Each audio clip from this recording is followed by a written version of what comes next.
Well, my granddaughter, Olivia Cater, and my son, Xenophon Cater, has me doing more history work.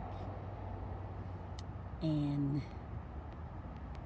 from the eyes of where I was and seeing the history take place. And I'm sitting at the corner of Nash Road and Northwest Drive. This is Northwest Drive that I'm sitting on. Nash Road turns right here to the left of me. Coming around this way, you'd probably see cars bypassing through there. Yes, that's the expressway. That's the I-285 expressway going up near Cumberland Mall, but it's right here at Bolton Road. Years ago, you've heard me talk about Mrs. Ruby Hurley, who was the president of the Southeastern NAACP off of Martin Luther King Jr. Drive. Miss Hurley was a rock. Miss Hurley is how I got involved with the NAACP. You hear me talk about, I got involved after being discriminated against on applying for a loan to get a house. And I, after talking with Miss Hurley, after talking to Mr. Flanagan, really, Mr. Flanagan was a challenger. Mr. Robert Flanagan challenged me to go and reactivate the charter in Marietta and get a branch in Cobb County. Cobb County consisted of 7 cities, and Fulton County was kind of handling, after our charter was taken, a lot of the load of discrimination cases coming in. But I was too young to know all about this. Believe me, okay, I knew nothing about civil rights. Okay, had no earthly idea what they was talking about. But I remember living through the struggle, living off of Ivy Road in Mableton, Georgia. What this street is right here, Miss Ruby Hurley had came in. And I'm going to drive this spot to let you see it.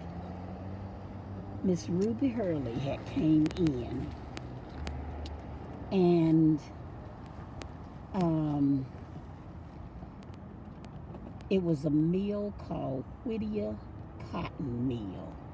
My mother had been there 35 years, had worked as a sweeper at the cotton mill. Black folks were not permitted to go onto the machines. They could sweep, bundle cotton, stuff like that. I don't know much about the mill. I was too young to work anywhere. And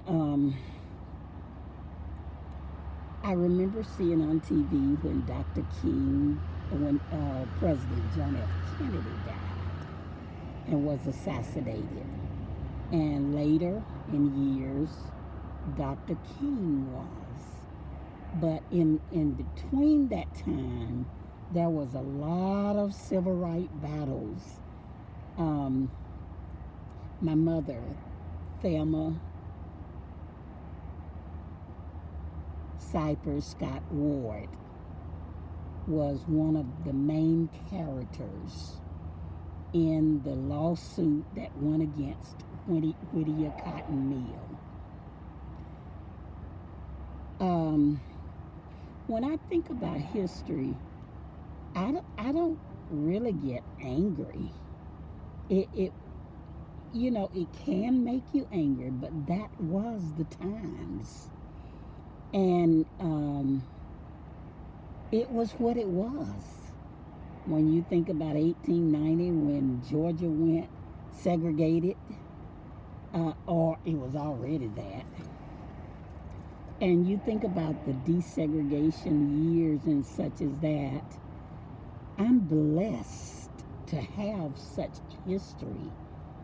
I'm blessed to have worked so hard with Miss Ruby Hurley, Robert Flanagan, Julian Bonds, Jandale Johnson, Earl Shinholster, Merlene Murdis in the Southeast Regional Office, because that's what it was.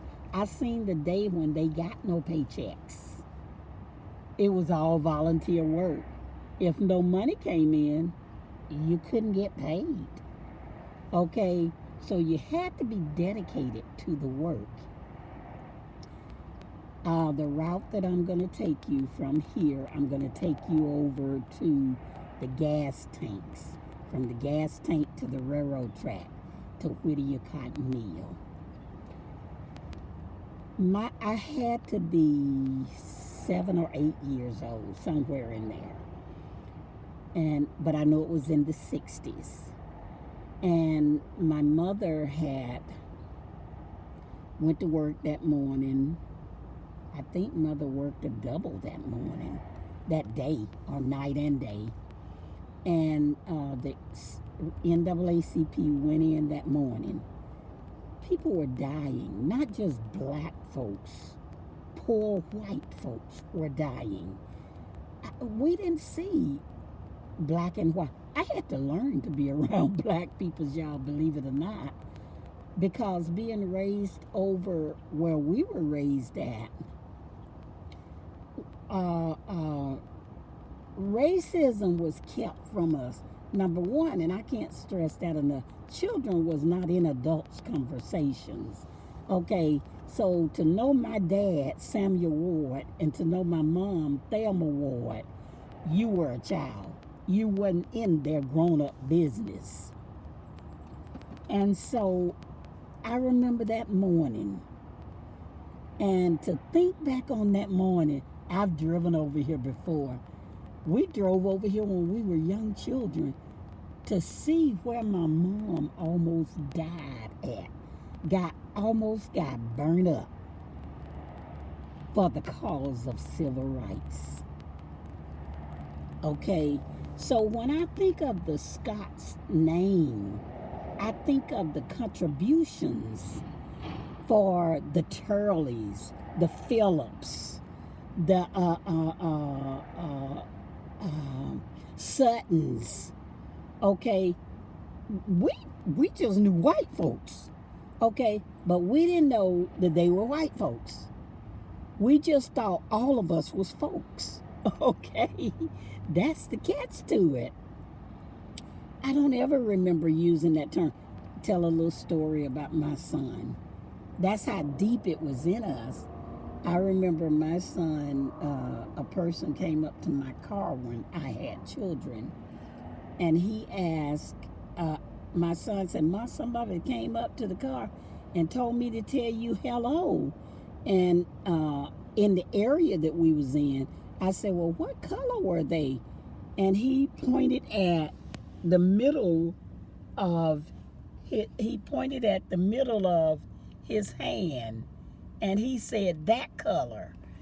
And he didn't know no white people. Okay, he told me they were that color, brown. Okay, so to hear the term brown in 2020 was a shocker to me. To hear the term brown back then with my son was a shocker. Okay, that he honestly didn't know what the term white folks were. And I laughed at it. It was funny to me. Okay, and I said, "Show me somebody that color." And he showed me what we would call a white person. So that was Allen Jr. And so it was funny. Isms wasn't put into my children. Our children, we didn't put that stuff in them. Okay, so the cause of freedom was for poor, black, white, Hispanics, Asians. I've always worked for that area. Okay, so when my mother almost got burned up, and let me tell you the story. That morning, Miss Hurley and the NAACP board met at Whittier Cotton Mill, and they met with their board. See that tanker going across there?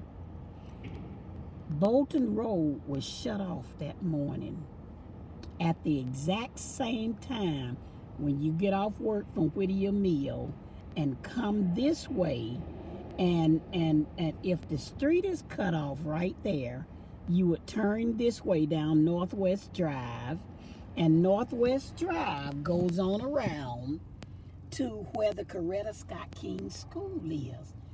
It jumps over the expressway and becomes Northwest Drive again. But this street used to come all the way through Northwest Drive. And that morning, the newspapers, WSB 11, 5, AJC, described gas when that car hit the tanker. Y'all, and it wasn't my mama's car. My mother's car was a minute too late turning that corner right there. Her car was the car that was supposed to hit the tanker. Okay, fighting civil rights. That's what civil rights was all about. Not just black and white folks and getting. It was for fighting for, did you know, working at the cotton mill, in the cotton mill, so many of them lost their lives. Arms, legs, toes were amputated because of the cotton stuck in their lungs. The cotton that was in their lungs. My mother had a biopsy in 1987. Cotton was still in her lungs from 35 years later. Cotton was in my mom's lungs from where my mom had breathed in all that cotton. What goes into the lungs don't come out. It stays in the lungs. It stayed in my mom's lungs. The doctors at West Paces Ferry Hospital, while I'm standing there at her bedside, and I don't know why God would have me, of all the folks, okay, to witness all of this. I guess because I was such a non-believer, and to see it, you'll remember it. So when I saw them pulling that cotton out of my mom's lungs and her bleeding, my mom bled so heavy it wasn't funny. My mom almost bled to death. Now I just passed where Northwest Drive jumps. These are the tanks, the gas tanks. These are the gas tanks where all of these tanks from when I was born have always been right here at this, we call, I'm turning into Whittier Cotton Mill. These gas tanks have always been here. That tanker, my mom was supposed to have been blown up because she testified that morning of the unsafe conditions of Whittier Cotton Mill.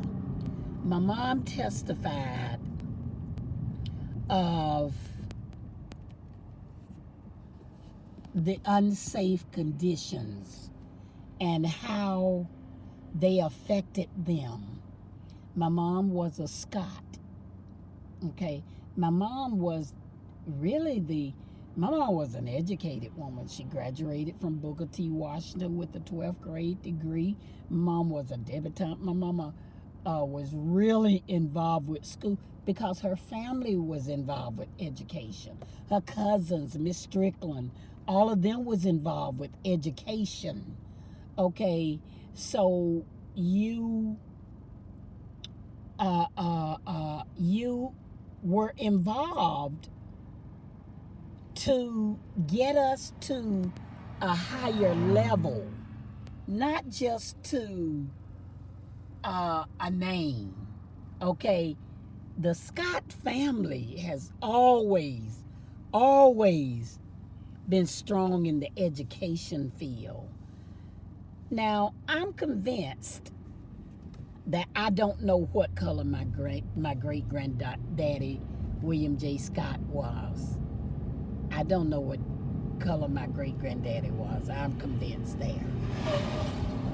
I'm convinced that he was probably, it said mulatto. I think that's how you pronounce it. I'm not sure, but it meant a mixture between black and white. Okay, and maybe they used that color. Maybe they used that color. I'm driving into the mill now. Maybe they used that color for their benefit. In my opinion, that was all right. It was all right to use their color for their benefit.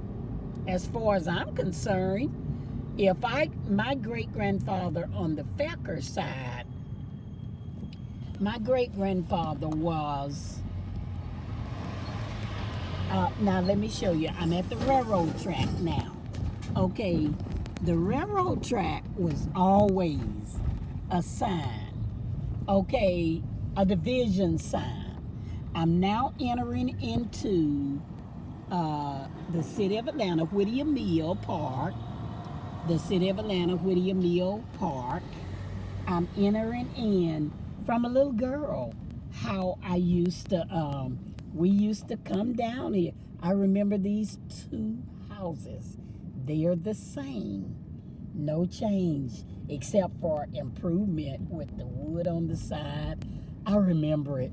Oh, I think I used to hate it. That's what I think.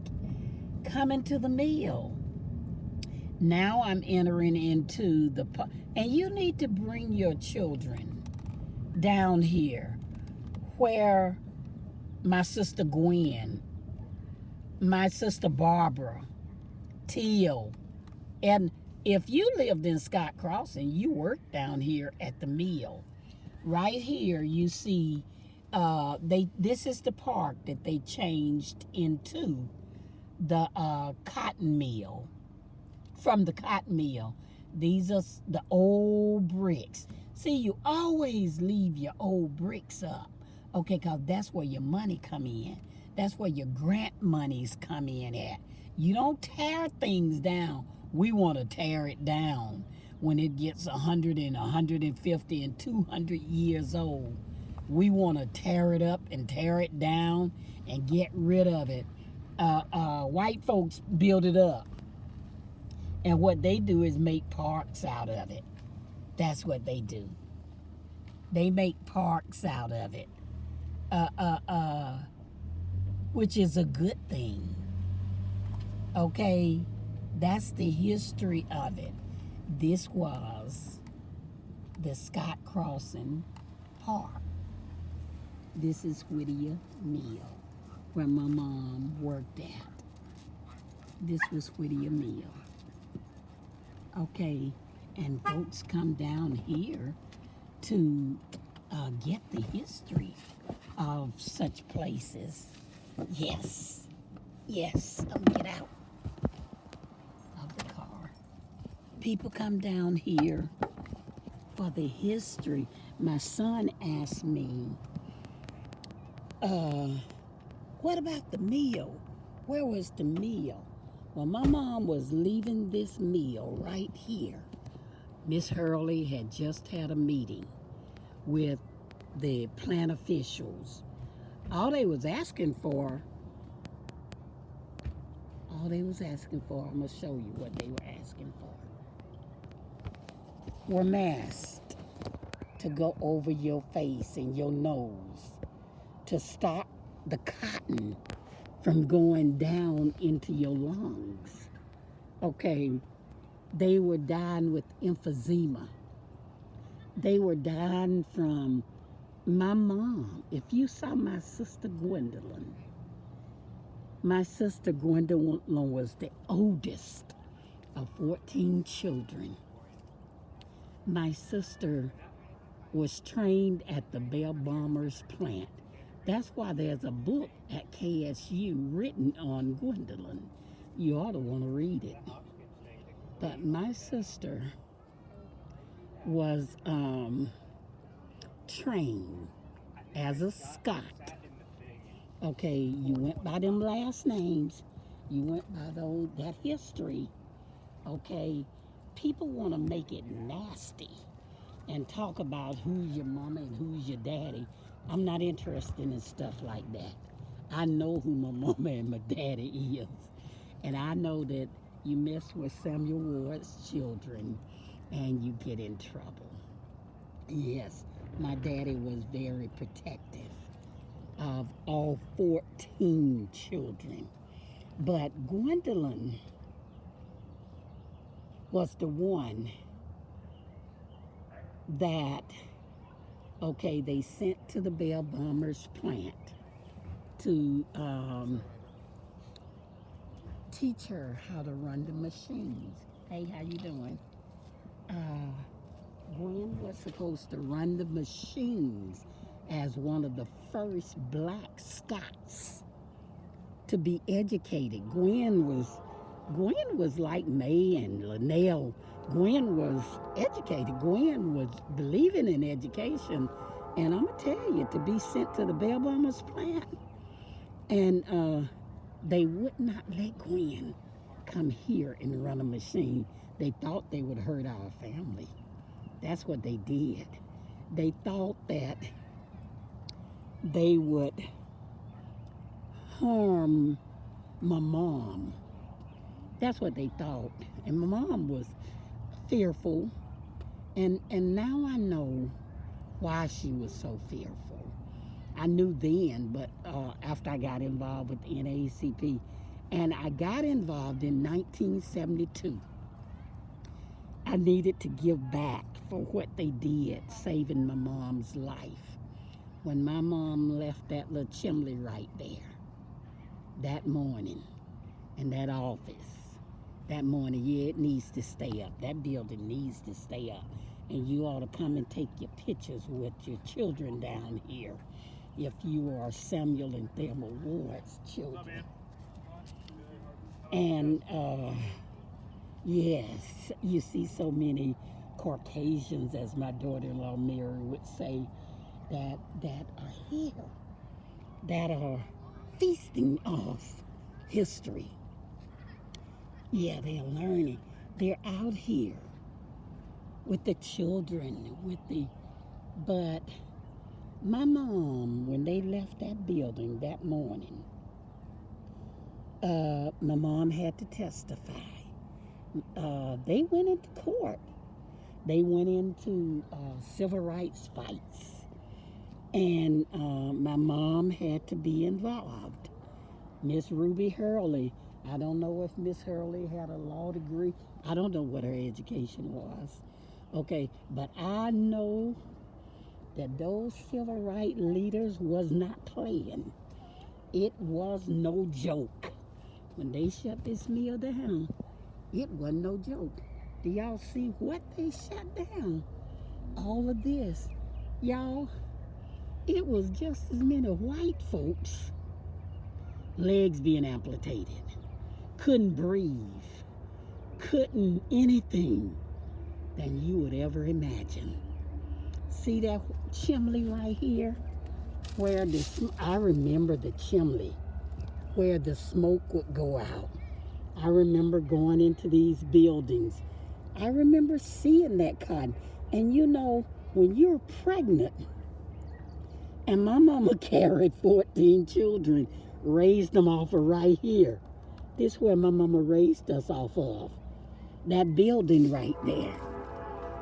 And so in grassroots, you need people to testify that is grassroots. That's what you need. That photo was made in 1955. I was born in 1954.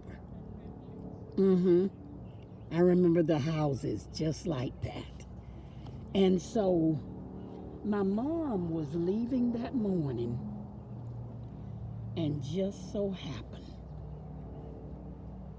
I guess she may have been crying with so many children. It was 4 of us left at home. The others, I got sisters that was 20 years older than me, 19 years older than me, 18 years older than me. They were grown. Okay, it was nothing to have a baby at 16 years old. You gotta look at the history. We're more educated now to look at the sacrifices that they made over history for us. My mom gave her life for us. Some families, some people won't even give her credit for that. Oh yeah, they'll give my daddy credit. But my mom was the one that had the public job. Everything he wanted, my mom was there. Sometimes I would drive her to make the loans at Walton Finance, the different finance companies, because he had his own business. And mother had what you call stability, having a public job. And so you women, husbands and wives, and that woman have a public job and you have the private business, work together. Work together. I can truly say, my dad was a handful, but my mom and my dad, when it came to asset and working together, they worked together. As she was leaving that morning, I remember she missed the tanker, and the TV station showed the gas rolling down Northwest Drive. The lady's car burned up in seconds. You got gas coming down the road. The lady couldn't get out of the car. It was a white woman that could not get out of the car. That instantly burned up. The road burned up. The streets, the houses, different things. It was just like Armageddon, rolling down, burning. And to tell the story now and to think of my mom, oh my God. Lord, the sacrifices for others. My mom didn't get one dime from it. But so many got. They brought forth the program. I did a program for Georgia Long in 2012. They tested every senior at Parkland Manor for lung. Everybody that worked at a cotton mill that wanted a free test. See, that's when you give back to community. That's what giving back means. Going back. It was so many of them. I would dream about people that, I dreamed about a lady once. They were going to amputate her leg, her foot, who raised her children, Miss May Alice, off down here at Whittier Mill. And when I went to visit her, she said, you didn't know they want to take my leg off. I told her, give them the leg. At least you got your life. Okay, that's what I got out of the struggle. That's what I got from what my mom and them went through. That's what I got from when my mom was about to be burned up. When my mom was about to be burned up. Yes, that's what I got from it. That's the history. And yes, she never went back to work again. She lost a job. But how y'all doing? Yes, but that's the history of it. Okay, of how this mill shut down. All they was asking for was masks to go across people's face. And look at us here in 2020. And now they are telling us we gotta wear masks. They are telling us about these masks that we need to wear. They are telling us about the safety of the mask. And that's all they was asking for then, was just the mask. Okay, 35 years later, they pulled cotton out of her lungs. So many died. And on the next video, I'm going to take you to where they moved the mill to. Yeah, I'm going to take you to when the mill closed down. I'm going to take you to where they moved the mill to. Yes. But as far as from the mill to the tankers, from the tankers, somebody thought my mother was going to be burned up. Mother Thelma Ward, my mom. Thank God she wasn't. Thank God she wasn't. So my granddaughter is having to have to do a project between telling about some of the history of Dr. Martin Luther King Jr. and the connection with our families with Coretta Scott King. In the days, so far I've been able to at least go back 146 years. I believe that when we go back so far into the times of slavery, I think that we can only go back so far. We can make up from there what we thought, what might have been, what might have, could have, should have been. But that's what we're doing. We're kind of piecing together what could have, should have. One of the things that I found very interesting, and I counted it a blessing, is when I saw on some of the death certificates Dr. Martin Luther King's name. Some of them I saw where he gave, his name was there, okay, as far as in the Scott family. And some of them, it was showing where that, hey, how y'all doing? And some of them, it was showing where he was a non-family member. Okay, when we got down to the Atlanta Daily World and some more of the documents. But my granddaughter has me driving around doing history for her. And y'all know what? Just like my mom, that's what grandmas do. Okay? Like my mom gave so much. When my mom died and passed away, everything that was in her name, she had signed it over to her children. Everything. Everything. There was no need to probate a will. My mom had gave everything away. Okay? Protecting it. I knew what she was doing. Okay? But when we go back and study the history of Thelma, and by the way, her middle name was May. Thelma May.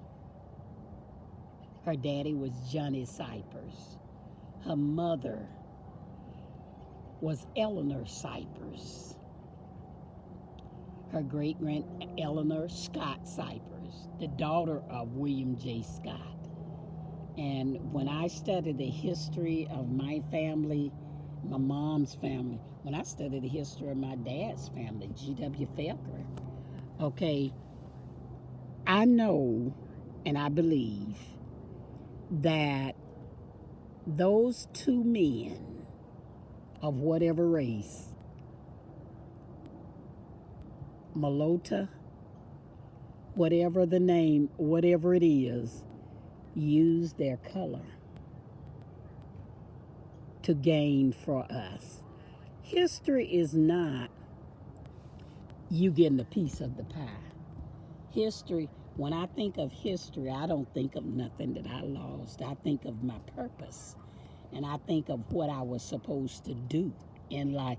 I wouldn't have been there if I wasn't supposed to see it. I had 13 sisters and brothers, and I'm about the only one that took interest in the civil rights part of it. Yeah. I have no earthly idea why, because I wasn't a history major, and I never thought about a book for me. I never thought about. I never thought about stuff for me. I never thought of it. Mhm. I never thought of it. Um, but I often think about this history. I often think about the mill. The community didn't go away. The gas tanks didn't go away. But I often think about the lives that my mother and others, Miss Ruby Hurley, helped to save. That's what I think about. I think about, hey, how y'all doing? All right. I think about the lives that they helped to save of so many that had to work and make 25 cents an hour, if that much. Yes, I think about it. And I think about what they gave. So I'm honored to do this for my granddaughter. I'm honored to follow the trail lines of what Dr. King, Miss Hurley, Earl, Julian, different ones fought for, the civil rights. That word means a lot. The civil rights of others. Gotta go to my next assignment.